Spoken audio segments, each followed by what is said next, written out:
And we've got some very special guests lined up for you today. Did you know that Master P was here? Did I mention Luther Vandross, the love doctor himself? I've got a private interview, you're gonna love it. Jimmy Jam and Terry Lewis, Ron Isley and Angela Winbush, and Yolanda Adams. What more can you ask for? Let's go backstage and see what we can find. Shh, don't tell anybody I told you. Let's go. You can't write the songs, sing the songs, produce the songs, help design the outfits, help design the stage set, make sure, sign every check that every stagehand gets. You know, somebody has to, it takes people doing that. I don't play violin, I don't know what to tell a string player to do or a cello player to do. That's why Nat's there. You know what I'm saying? Nat does that. I play the piano until he comes in the room, and then I jump up off the bench and tell him what I was trying to do. You know, so and in that way, you involve yourself with a lot of people. And I was lucky enough to surround myself with people who were honest enough to not rip me off. So tell us, because we do keep referring to Nat, tell us a little bit about the relationship there and how it blossomed, because he's done a lot of the reworking of some of your songs. All of it. All of it. That's right, that's right. Let me tell you where we met first, and then you can explain it. Nat was 13, I was 16, and we were both in that group, Listen My Brother. Nat Adderley Jr., as you know, his father is Nat Adderley Sr., and his uncle is Cannonball Adderley.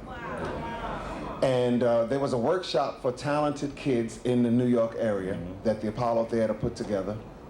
And that's where we met. We were the first children, we were the first singing group on Sesame Street, the very first show. It came out the first year in 1969, yeah. And that's where we met. If you saw us now, you see Nat had a big old afro. Big afro. Like the Silvers, remember the Silvers?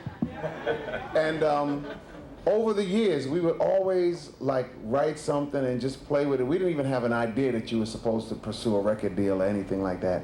When we did Never Too Much, we went in the studio and everybody did everything for free. And so when it got to House Is Not a Home, that's when Nat and I just sat down and huddled.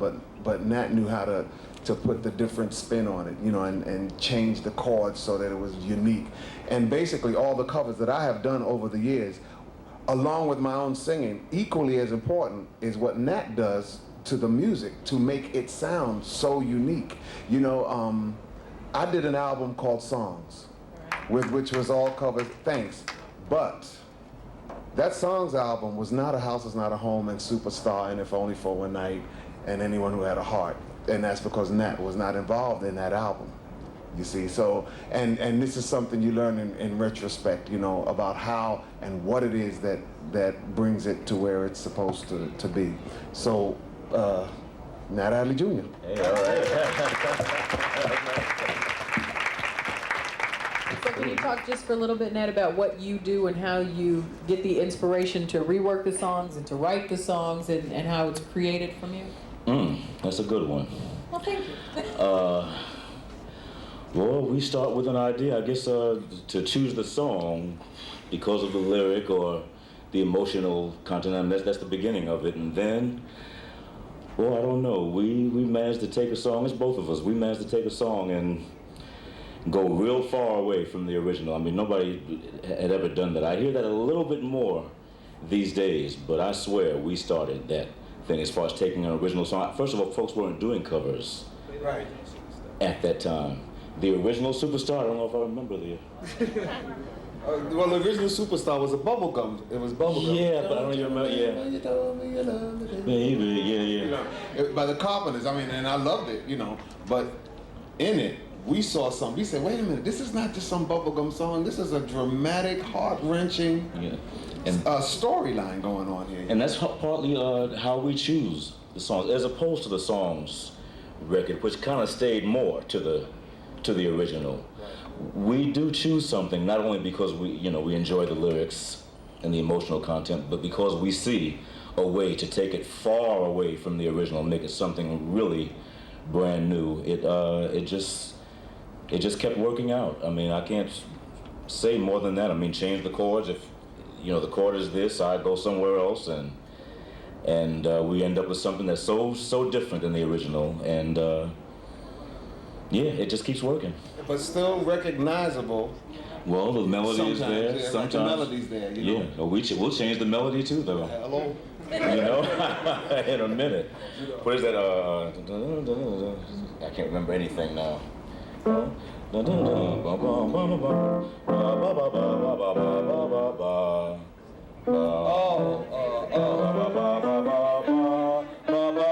I can't even remember it, but we actually changed the melody, and we do it all the time. So, but as long as you recognize it at all, we feel like it's okay. Right. So, I think one of the things is the relationship adds to the staying power. I mean, you've maintained your career for so long. We see so many groups come and they have like this, great album, and then you never really hear from them again. So how have you changed, like from when you first started? How have you continued to change and stay up to date, but still stay Luther, and still come out with these double platinum albums and the gold albums and so forth? I think things just evolve. You mean in terms of how we work together? Work together in solo. I mean, you and then Nat, how he does his thing. Well, I mean, we've known each other since Nat's oldest daughter, Keena, was a baby girl when she was this size. Absolutely. I used to hold her, and this girl would holler. She just didn't want me to hold her. She wanted me, and of course, Keena is somebody who's been in our lives since she was born. Keena next week is graduating from Yale University. Monday. Yeah. Congratulations. We're gonna bring her on stage in Westbury because Nat is also a Yale graduate. And so now his daughter's a second generation Yale graduate, which is just fantastic, it's phenomenal. But we stayed together on that level. Nat knows my mother, I know his parents. Whole family, We've gone to barbecues and I think that connects the music, I mean, just 1/10 of a little idea might happen at that barbecue that might turn into something a year and a half later that we remember that we did. I think the love of it all, you gotta love it. You gotta be in it for the right reason, You can't just like the way it looks on somebody else and therefore want it for yourself. You have to be in it for the sake of the music. When I was a kid of 13, when I was at the Brooklyn Fox Theater, Murray Decay was the DJ. And there were all these groups, the Drifters were on the show, Patti LaBelle and the Bluebells were on the show. Music was a very melting pot thing. The top 10 was Aretha, the Beatles, the Rolling Stones, the Temptations, so it was more like that then. And so the show was the same. And onto the stage walks this person that I had never heard of before, never heard of or never heard before. And all of a sudden she starts singing, anyone who ever loved, could look at me, and know that I love you. And I'm telling you, that moment in time, now that I was 13 then, I'm 29 now, and that moment. I was going to say, I don't think all that is necessary. It wasn't that funny. Turn this chick. Yeah, there you go. Right. But at that moment in time, a lot of people can't remember the pivotal moment in their lives that maybe determined where they go. That moment in time determined everything I wanted from that point on was to be an artist. That's what I wanted. That's what she did to me, and I credit her to that day, from that day to this day for that. Now, is there ever a day that you wake up and you're like, you know what? I mean, I know it's your passion, and do you ever wake up and say, I really don't want to do this today. Today is not a good day for me. I don't really want to do it. Or does it run that deep in you that no matter what, it'll get you out of bed? Okay. Is there more than one day that you like? Listen, there are those days. Okay, so you go into the studio and you just sing your heart out, and they just got to change the mic 3 times because you just blow it out and you just do it to death. And then you turn it into the company, and they say, sounds good, but we want you to re-sing the first 2 verses. So then the next morning, you got to get up and go re-sing the first 2 verses. That's one of those mornings.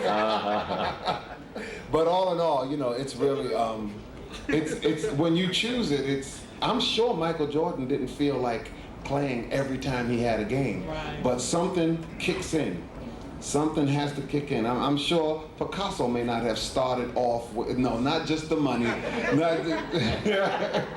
but you know, like Matisse may have started a painting that he wasn't as inspired about with the first stroke as he was with the 15th or 20th or 3,000th, you know. And so yeah, there are some days, for me though, the times when I'm most not in the mood to do it is when I'm not prepared. If I'm fatigued, I'm not, you know, if I'm tired and can't give what I want to give, then it's harder for me to approach it. You know, if the last time I talked to my mother, I didn't like that she didn't sound as strong as she did, the last time I talked to her, that will affect whether or not I really feel like, you know, going out or doing whatever the day demands. So there are a lot, you know, just like with anybody else, you know, the variables in your life get affected. The music gets affected by the variables in your life, you know. When Nat wants a raise, you know, I get so depressed. Can't sing a note. Nat gets depressed too, y'all. And when was that I had a raise? Oh no, I hate music sometimes, you know. But some days or whatever, the business or whatever, you know. But I'll tell you, there's nothing like a deadline. Nothing like knowing the company is expecting it next Tuesday. I'm motivated a lot by that. I love music, I love the business I'm in, but I don't know what I'd ever get done without that deadline. And he's telling the truth, because the most beautiful string things, like there have been like 40, yes you did, there have been like 40 string players in the room. And the chart comes, but what's supposed to be a 7-page chart is a 4-page chart. And here comes Nat running into the room with a Wendy's bag, torn open, right. And I go over to the piano. I know that's not the rest of the arrangement you write now with all these people. He said, would you just go away? Just leave me alone. We'll be done in 3 hours. Yeah, he definitely, and it always comes out that he's a definite rise to the occasion type of, you know, he gets it. There is no, what do you call it? It is not an exact science. There is no one way that it happens, you know, and that's his way. That is my way, yeah. In the beginning, we used to argue about it, and now I just say, look, all these records I have out, and they're beautiful, it's going to happen. Why waste, why waste the time? Oh, thank you. Just arguing about it. I just don't trust my ideas a week before time, because they change again. I mean, I really get the most inspired, and it really just all comes to me the night before or 2 days before, depending on how big the chart is. I know how much time I have, and but do you ever worry that it's not going to come? I mean, you ever get nervous? It always comes. I'm a spiritual person. It comes. So you have faith that it'll come. It comes. Now, I know you all talk a lot about professionalism, and that's one thing that whenever you talk about Luther, you hear what a perfectionist you are, first of all, and also what a professional you are. And I've heard from some of your camp that you almost run your thing like a military camp. I mean, it has to happen when it's supposed to happen. So talk a little bit about that and how you run your business and how you make sure that everybody is professional and you come across as professional. I think a lot of the success... His father left home today. I'll be there. Forever. Wait and see. He'll be twice as likely to drop out of high school. 30% more likely to attempt suicide. 'Cause I love you. Even if you don't live with your kids, your emotional and financial support gives them a better chance. I'll be the best friend you ever had.